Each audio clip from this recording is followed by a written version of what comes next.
Hi guys, 8th period, woo, okay. Hopefully you're paying attention right now. Remember, this is still a class. You're sitting next to your friends in this class, and that has not been amazing quite yet. So make sure you're paying attention, please. Watch the video, be attentive, okay. So today we're talking about Adinkra cloth of the Asante people and Adinkra symbol. So you had some background on Ghana earlier this week. I actually would love for you to pause this right now, and I would like you guys to tell your substitute what you learned about Ghana. 4 to 5 people share something about what you learned about Ghana. Okay, so Adinkra cloth of the Asante people. This is what it kind of looks like in here. Make sure, the symbols are the big part, okay? The symbols are the big part. That's what we're looking at today. So, facts about Adinkra symbols. The Adinkra means farewell or goodbye. It is a visual system of various symbol representations. Okay, so here's a couple examples, and you'll see more today. They might be things that represent ethics, morality, advice concepts, or ideas. So there's a great variety of them. These visual symbols were originally created by the Akan of Ghana and the Gaiman of the Ivory Coast, also known as Côte d'Ivoire. They are used on fabrics, walls, and pottery, wood carvings, and logos. Okay, so they're used in lots of different forms of art. They're used to communicate evocative messages that represent parts of life or others around them. So we'll talk more about this because this is kind of where it's going to play to you a little bit more, because you're going to use one of these to represent your life. There are approximately 400 symbols known in Ghana. In the video you're going to watch, she says 500, so who knows? There's a lot of them. Okay. So you're going to watch this video. It's kind of long, but make sure you're paying attention.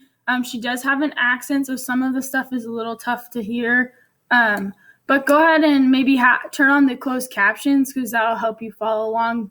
But hopefully there's some good stuff, so you can pause me and watch this video.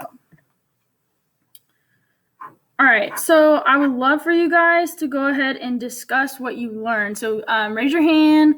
Have a substitute will call on you, and you can talk about some things that you learned in this video.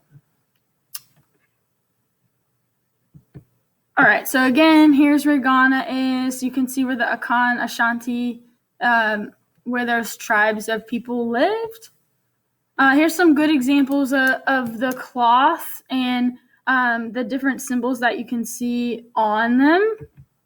Again, you can see some different Adinkra symbols in the artwork, okay? This one I think is the best example because it has the turtle that you'll see kind of in the big list of Adinkra symbols I'm going to show you. Oh, the lights went off again. I keep not standing up, so the lights go off. Okay, so here's kind of the Adinkra symbols we're going to work with. There's lots of different ones. I know that strength is on there twice and they're kind of tweaked, but the biggest thing I want you to see is if you cut these in half, they're symmetrical on both sides. So that's a big deal. You want to see that symmetry there, okay? Symmetry is huge with these symbols. So your task for the rest of the class period, if you have time, and then if you don't finish, I'd like to have you come with your rough draft done. You're going to choose one Adinkra symbol that you feel describes you, okay? And then on a scratch piece of paper, you're going to draw your Adinkra symbol. So again, here are the symbols. I think that it's important for you to see the one that's in I would suggest using graph paper because it's easier to draw. There's an example up on the board that you can kind of look at, and I want it to be big, okay, because your final draft is going to be on a piece of white paper and it needs to be big. That's all I got for you today. I hope you guys had a good day, and I will see you on Monday.